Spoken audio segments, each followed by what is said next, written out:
आज की वीडियो मेरे नीट के जर्नी के 6 साल के एक्सपीरियंस के बेस पर है। मैं 2020 से लेकर के 2025 तक नीट का कुल 6 अटेम्प्ट दिया।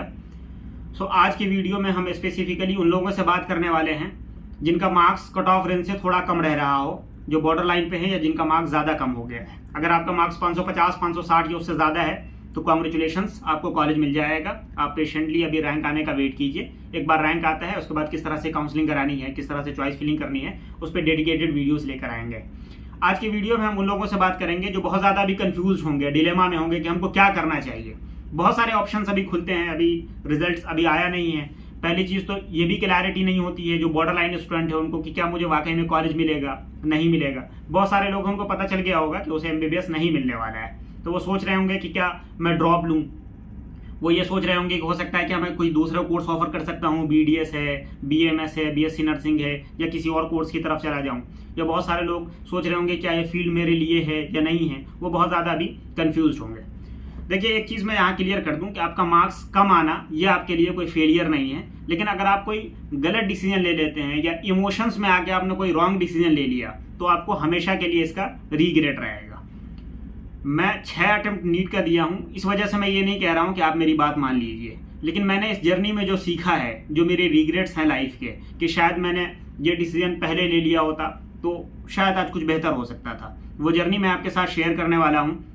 मुझे उम्मीद है कि आप ज़रूर रिलेट करेंगे और इससे ज़रूर आपको फ़ायदा होगा। तो आप वीडियो लास्ट तक देखिए। लास्ट तक वीडियो देखेंगे आपको क्लैरिटी मिल जाएगी कि आपको डिसीजन किस तरह से लेना है। फाइनल डिसीजन आपका ही होगा, लेकिन मैं आपको कोई यहाँ फॉल्स होप नहीं देने वाला हूँ, ना तो मैं आपके अंदर कोई फियर क्रिएट करने वाला हूँ, ना तो मैं आपको यहाँ पे कोई सपना बेचने आया हूँ। मेरा काम सिर्फ इतना है कि मैं आपको प्रैक्टिकल ऑप्शंस क्या क्या अवेलेबल हैं। और देखिए, कोई भी ऑप्शंस हर किसी के लिए सेम नहीं होता, हर दो इंडिविजुअल बिल्कुल सेम नहीं है। हर किसी के सर्कमस्टांसेस अलग अलग हैं, सबके मार्क्स अलग अलग आ रहे होंगे, अच्छा उसकी फैमिली की कंडीशंस भी अलग अलग होगी, उसके अपने ज़िंदगी को देखने का जो नज़रिया है, जो गोल है, वो क्या ज़िंदगी से चाहता है, वो भी लोगों का अलग अलग होगा। इसीलिए जो फाइनल डिसीजन है ना, वो तो आप खुद अपने लिए ही ले सकते हैं। हमारा काम सिर्फ इतना है कि क्या क्या ऑप्शंस अवेलेबल है। डिसीजन लेते समय आपको किन पैरामीटर का ध्यान रखना है। कोई भी डिसीजन लेने से पहले सबसे पहले आप अपने आप से पूछिए, क्या डॉक्टर बनना वाकई आपका सपना है या ये सपना आपको बेचा गया है। बहुत सारे लोग सिर्फ इस वजह से MBBS करना चाहते हैं क्योंकि हर तरफ यही सुनाई देता है कि एक बार डॉक्टर बन जाओ लाइफ सेट है, एक बार डॉक्टर बन जाओ स्टेबिलिटी आ जाएगी, एक बार MBBS निकल गया फिर किसी को अपनी कैपेबिलिटी प्रूव करने की जरूरत ही नहीं है। तुम नीट क्वालिफाइड हो, लोग खुद ब खुद समझते हैं कि तुम कैपेबल हो, तुम्हारा समाज में एक रिस्पेक्ट होगा, अर्निंग बहुत ज़्यादा अच्छी है, स्टेबल करियर है, बहुत ज़्यादा परेशानी नहीं है। MBBS की होड़ ही हर तरफ है। इसीलिए जब हम इस जर्नी में होते हैं ना, तो हमको ऐसा लगता है कि MBBS के अलावा कोई दूसरा बेटर ऑप्शन ही नहीं। और जो लोग स्पेसिफिकली कट ऑफ रेंज के आसपास रह जाते हैं, वो जब तक MBBS ना हो ना, वो सेटिस्फाइड ही नहीं होते हैं। इस चक्कर में वो एक लूप में फंसे रहते हैं। 5 अटेम्प्ट, 6 अटेम्प्ट, 7 अटेम्प्ट लगातार देते देते ही चले जाते हैं। आप उन स्टूडेंट से पूछिए जिनका 6 अटेम्प्ट या 7 अटेम्प्ट के बाद एडमिशन हुआ है। बहुत सारे लोग बहुत खुश हैं, जिसका अपना ही सपना था, जो खुद MBBS ही करना चाहते थे। उन्होंने अगर 10 अटेम्प्ट के बाद भी ये MBBS निकाला है और वो जाके वहाँ MBBS करते हैं। बहुत सारे आपको ऐसी स्टोरी मिल जाएगी जिन्होंने पहले इंजीनियरिंग मुकम्मल की, फिर जॉब किया, उसके बाद उन्होंने नीट लिखा और उसके बाद जो है वो बहुत खुशी से अभी MBBS कर रहे हैं और अपनी लाइफ में खुश हैं। बहुत सारे लोग जिन्होंने 2 अटेम्प्ट 3 अटेम्प्ट ही दिया है, उनके MBBS में एडमिशन हो गया है, बहुत ज़्यादा हैप्पी नहीं है। बिकॉज क्या है ना कि वो कभी खुद नहीं चाहते थे MBBS करना, या MBBS करना ही उनका सपना नहीं था, क्योंकि मार्केट में हर तरफ यही सुनाई दे रहा था कि MBBS कर लो लाइफ सेट है, MBBS कर लो लाइफ सेट है। तो उसने एक प्रेशर में आके उसको लगा कि यही एक तरीका है कामयाब होने का। इस वजह से उन्होंने जो है इस फील्ड को चूज कर लिया है। इस वजह से वो बाद में हमेशा सफर करते रहते हैं। देखिए, मैं MBBS के बिल्कुल खिलाफ नहीं हूँ। मैं ये नहीं कहना चाहता कि MBBS अच्छा कोर्स नहीं है, बिल्कुल ऐसी बात नहीं। MBBS वाकई एक बहुत ही आउटस्टैंडिंग कोर्सेज हैं, लेकिन ज़रूरी नहीं है कि यही प्रोफेशन हर किसी के लिए सूटेबल हो। ये MBBS ही एक वाहिद रास्ता है कामयाब होने का। तो अगर आप जेन्युइनली MBBS ही करना चाहते हैं तब तो आप जो है ड्रॉप कंसीडर कर सकते हैं। उसमें भी कंडीशन ये है कि आप क्या वाकई 1 साल उसी एनर्जी के साथ दे सकते हैं जिस एनर्जी के साथ आपने तैयारी शुरू की थी। क्योंकि क्या होता है ना, जब हम तैयारी करते हैं तो अभी जैसे हमने एग्जाम दे के आया तो साल भर हमने जो गलती की वो सारा अभी रियलाइजेशन हमारे जहन में होता है, हमें याद होता है कि हमने क्या क्या क्या गलती की है। तो अब किसी भी स्टूडेंट से पूछे ना, सबको लगता है नहीं यार 1 साल मिल जाए इस बार तो बहुत तगड़े से मेहनत करना है, सब कुछ छोड़ देना है, सब चीज़ सेक्रीफाइस कर देना है, सिर्फ पढ़ाई करना है। और जितनी गलतियां हैं कि जब मैंने टेस्ट नहीं दिया था लास्ट ईयर, इस बार बहुत अच्छे से टेस्ट दूंगा। मैंने लास्ट ईयर जो है क्लासेस मिस करी थी, क्लास मिस नहीं करूंगा, दोस्तों के साथ टाइम खराब किया था वो नहीं करूंगा, पूरा डेडिकेशन के साथ पढ़ूंगा, सारी एनसीईआरटी करूंगा, सारे PYQ करूंगा, अच्छे से एनालिसिस करूंगा। एक मोटिवेशन बहुत ही हाई होता है, किसी से भी पूछ लें। यही वजह है जिसकी वजह से वो एक अटेम्प्ट और के जाके लूप में फंस जाते हैं, क्योंकि वो सोचते हैं कि अगर मैं अभी किसी और कोर्स को करने गया 4 साल मुझे वहां भी देना है, इससे अच्छा है कि मैंने ऑलरेडी चूंकि 2 साल लगा दिया है, 3 साल लगा दिया है, 4 साल लगा दिया है, तो अभी रिजल्ट आते आते लगभग जून जुलाई अगस्त हो जाता है। वो सोचते हैं कि मैं एक अटेम्प्ट और दे दूं, 7-8 महीना की बात है, अगर MBBS हो जाता है तो मेरी जो इतनी साल की मेहनत है वो कामयाब हो जाएगी। ये एक अटेम्प्ट और एक अटेम्प्ट और एक अटेम्प्ट और की चाह जो है वो इंसान को इतना दूर पहुंचा देता है कि बाद में फिर वहां से बैक होने की सोच ही नहीं सकता। लाइक सपोज करिए आपका पहला अटेम्प्ट था, आपने सोचा चलो एक अटेम्प्ट और दे दे, आपको दूसरा अटेम्प्ट हो गया, फिर आपने एक अटेम्प्ट और दे दिया, तीसरा हो गया। अब अगर आप बैक आने की सोचते हैं ना, सोचते हैं यार कि अगर मुझे पीछे ही जाना था तो यार काश मैं पहले अटेम्प्ट में ले लिया होता, अभी मेरा ग्रेजुएशन पूरा हो गया होता। फिर जब आप आगे आगे जैसे जैसे चले जाते हैं ना, अगर आपने 5 अटेम्प्ट दे दिया तो आप सोचेंगे यार काश तीसरे अटेम्प्ट पे ही रुक जाता। आप 7 अटेम्प्ट दे दिए तो आप सोचते हैं कि काश मैं 5वें अटेम्प्ट पे ही रुक जाता। तो देखिए, कहीं किसी चीज का एक स्टॉप नहीं है। आप जहां रुक जाएं, आपको जहां रियलाइज हो जाए कि ठीक है ये मेरे लिए नहीं है। देखिए, कभी कभी किसी चीज को छोड़ देना, इसका ये कतई मतलब नहीं है कि आप हार मान चुके हैं। प्रैक्टिकल डिसीजन लेना बहुत ज्यादा जरूरी होता है। अब सपोज करिए, जैसे पैशन जरूरी नहीं है कि हर किसी का ही प्रोफेशन बन जाए। क्रिकेट का एग्जाम्पल लेते हैं, जैसे इंडिया में है, करोड़ों की आबादी है, किसी भी से पूछे ना लगभग सारे लड़कों का एक ही जवाब होता है, मेजॉरिटी का, कि क्रिकेट उसका पैशन है। अगर किसी से भी पूछे, शायद ही कोई इंडिया का ऐसा लड़का हो जो इस बात के लिए मना कर दे कि उसको क्रिकेट खेलना पसंद नहीं है या वो क्रिकेटर नहीं बनना चाहता है। लेकिन अगर हर कोई इसी पे अटल हो जाए कि क्रिकेट खेलना मेरा पैशन है, मैं क्रिकेटर बनना चाहता हूं, मैं बैट्समैन बनना चाहता हूं, मैं बॉलर बनना चाहता हूं, मैं करूंगा तो बस क्रिकेटर ही बनूंगा, नहीं करूंगा तो कुछ नहीं करूंगा, चाहे जो भी हो जाए, तो क्या कंडीशन होगी आप खुद रियलाइज कर सकते हैं। तो इंटरनेशनल लेवल पे 11 प्लेयर को सेलेक्ट करना है, IPL बीच उनके कितने लोग जा सकते हैं? 2000, 3000, 4000, 5000 मैक्सिमम, अगर आप स्टेट लेवल भी खेलना चाहते हैं तो ये जरूरी नहीं है कि आप अगर सोचे हैं कि आपको MBBS करना है तो बस इसी चक्कर में ही अपनी पूरी जिंदगी लगा दें। तो ये चीजें हैं, इस चीजों का आपको यहाँ पे थोड़ा सा ध्यान रखना है।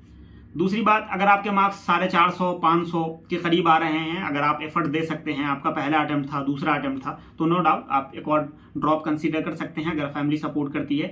लेकिन उसमें आपको इस बात का ख्याल रखना पड़ेगा कि आपने जो पिछले मिस्टेक्स किए हैं, उस मिस्टेक का एक नोटबुक बनाइए, उसमें वो सारे पॉइंट्स कंसीडर कीजिए कि आपकी गलती कहाँ रह गई है। कुछ तो बिल्कुल बेसिक्स पॉइंट है, जैसे NCERT आपने नहीं किया, ये आपका ब्लंडर था। कोई भी कुछ भी कह दे कि मेरे नोट्स पढ़ लो, सारे क्वेश्चंस यहीं से आते हैं, PYQ कर लो, सारे क्वेश्चंस यहीं से आते हैं। अभी बहुत सारे लोग हैं, बहुत सारे वीडियोस बनाएंगे, जो पढ़ाया वही आया, सब अपना अपना नोट्स दिखाएंगे, कहेंगे कुछ करने की जरूरत नहीं है, सिर्फ मेरा नोट्स पढ़ लो। देखिए, क्वेश्चंस कहाँ से आया ये इंपॉर्टेंट नहीं है, क्वेश्चन जो एग्जाम हॉल में सॉल्व किया ना वो एक अलग चीज है। रूम पे बैठ के किसी को भी दे दीजिए, 5 घंटा दे दीजिए, कोई भी पेपर सॉल्व कर देगा। मेन चीज होती है उस एग्जाम वाले माहौल में परफॉर्म करना। उसके लिए जरूरी है कि NCERT बहुत अच्छे से आपके टिप पे होनी चाहिए, प्रीवियस ईयर क्वेश्चन पेपर उसकी बहुत अच्छी से ग्रास्प पे आपका होना चाहिए।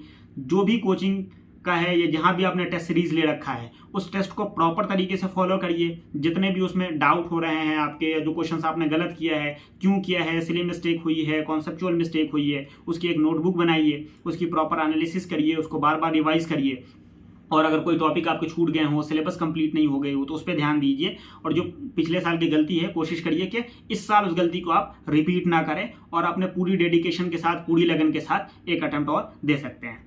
लेकिन अगर आपका 3 अटेम्प्ट 4 अटेम्प्ट ऑलरेडी हो चुका है, आपने ऑलरेडी 2 साल 3 साल से यही प्रॉमिस करते आ रहे हैं। बहुत सारे स्टूडेंट ऐसे होंगे जो मतलब पिछले बार भी यही सोचा होगा कि नहीं इस अटेम्प्ट में तो बस बहुत अच्छा परफॉर्म करना है, सब चीज छोड़ दूंगा, अब वापस उसी लूप में फंस गए। उससे पहले भी हो सकता है कि आपने यही सोचा होगा, आपने पूरा डिसीजन बनाया होगा, आपने बहुत सारे फैसले लिए होंगे, लेकिन आपने फिर जो है अपने फैसले पर कायम नहीं रहा। तो ये क्या जरूरी है, इस बात की कोई गारंटी है कि आप एक अटेम्प्ट और देंगे, इसमें मेहनत करेंगे, इसमें जेन्युइनली आपका इंप्रूवमेंट होगा? तो इस चीज को एनालाइज कीजिए। कोई अभी ऐसा इमोशन में बह करके या लोगों के प्रेशर में आकर के तुमने इतना अटेम्प्ट दे दिया तो एक अटेम्प्ट और दे दो, क्या हो जाएगा, इन सब के बिना पे डिसीजन नहीं लेना है। बहुत ही प्रैक्टिकल फैसला लेना है, थोड़ा काम रखना है, आराम से, जो आपके लिए बेहतर हो, जो आपके लिए सुटेबल हो, फैसला वही लेना है। आज से 5 साल के बाद कोई आपसे ये नहीं पूछने वाला है कि आपने नीट में कितने अटेम्प्ट दिए थे, क्या हुआ था, नहीं हुआ था। आपका जो आज आपने जो डिसीजन लिया है यही आपके लाइफ को आगे हेल्थ केयर में ही रहना चाहते हैं तो हेल्थ केयर में भी बहुत सारे ऑप्शन है। आप डेंटिस्ट्री की तरफ जा सकते हैं। देखिए, जो टॉप लेवल के डेंटिस्ट है बहुत अच्छा अर्न कर रहे हैं, समाज में उसका अपना एक रिस्पेक्ट है, अच्छी क्लिनिक चला रहे हैं, अच्छे लाइफ स्टाइल वो जी रहे हैं, बहुत ज्यादा इमरजेंसी नहीं, बहुत अच्छी जिंदगी जीते हैं। आप जाइए, पता करिए, अपन मार्केट जो टॉप लेवल के डेंटिस्ट है बहुत अच्छा परफॉर्म कर रहे हैं। कोई आयुर्वेदा में है, अपने फील्ड के एक्सपर्ट है, वो बहुत अच्छा कर रहे हैं। कोई यूनानी में है, वो अपने फील्ड के एक्सपर्ट है, बहुत अच्छा कर रहे हैं। और हर किसी की जरूरत है मार्केट में, हर किसी का अपना एक इंपॉर्टेंस है, ये बात आपको समझना पड़ेगा। अगर आप हेल्थ केयर में ही रहना चाहे, बहुत सारे ऑप्शन है। नर्सिंग है, उसके बहुत अच्छे अच्छे ऑप्शन है। इंडिया में आप चले जाइए, एम्स वगैरह है, नॉर्सेट्स वगैरह के एग्जाम होते हैं, लाखों में उनकी सैलरी होती है, गाड़ी होती है, बहुत अच्छी जिंदगी जी रहे होते हैं। अब्रॉड चले जाइए, इंडिया के बाहर भी बहुत सारे ऑप्शन है हेल्थ केयर सेंटर में। वो बहुत सारे अलाइड हेल्थ करके बहुत सारे कोर्सेस आते हैं, उसमें जा सकते हैं आप। पैरामेडिकल भी एक ऑप्शन है, आप उसको भी चूज कर सकते हैं। ऐसे बहुत सारे ऑप्शन है जो आप चूज कर सकते हैं। अगर आप चाहें, जैसे फील्ड कुछ लोग चेंज करना चाह रहे होंगे तो भी बहुत सारे ऑप्शंस हैं आपके लिए। कुछ लोगों ने सीयूईटी दिया होगा, उसके थ्रू भी आप जा सकते हैं। या अभी क्या है कि कुछ लोगों के पास जो पीसीएमबी होगा, मैथ्स हो सकता है किसी के पास हो, वो अपना करियर स्विच करना चाहता है, वो भी कर सकते हैं। It's never too late. ये नहीं है कि मैंने 2 साल नीट में दे दिया है तो मुझे यही करना है, वो जिद पकड़ के नहीं बैठे रहना है। अभी बहुत सारे ऑप्शन है, आप उसको एक्सप्लोर करिए, देखिए। हम कोशिश करेंगे कि इस पे अलग से आप कमेंट कर दीजिए कि आपको किस टॉपिक पे वीडियोस चाहिए। जैसे यूनानी के बारे में जानना है आपको, या आयुर्वेदा के बारे में जानना है, डेंटिस्ट्री के बारे में जानना है कि इसमें किस तरह से आपका एडमिशन हो सकता है, क्या क्या इसके करियर के स्कोप्स हैं, फ्यूचर में जॉब इसमें कहाँ मिल सकती है, अगर आप अपना कुछ करना चाहते हैं तो वो कैसे कर सकते हैं, आप जो इसमें हायर स्टडीज किस तरह से कर सकते हैं। तो इसके बारे में जिस तरह से आपका कमेंट रहेगा, हम उसके अकॉर्डिंग वीडियोस लेकर से रिलेटेड वीडियोस चाहिए, आप नीचे कमेंट कर सकते हैं। मैं आपको कोई फॉल्स होप नहीं दूंगा, मैं आपको यहाँ पे कोई सपना नहीं बेचूंगा, मैं आपको कोई यहाँ पे बहुत ज्यादा डराऊंगा नहीं। जो प्रैक्टिकल ऑप्शंस है, क्या आपके लिए बेस्ट हो सकता है, उसका मैं आपको बस सलाह दे सकता हूँ। फाइनल डिसीजन आपका ही होगा। तो मिलते हैं किसी नेक्स्ट वीडियो में, तब तक के लिए थैंक यू।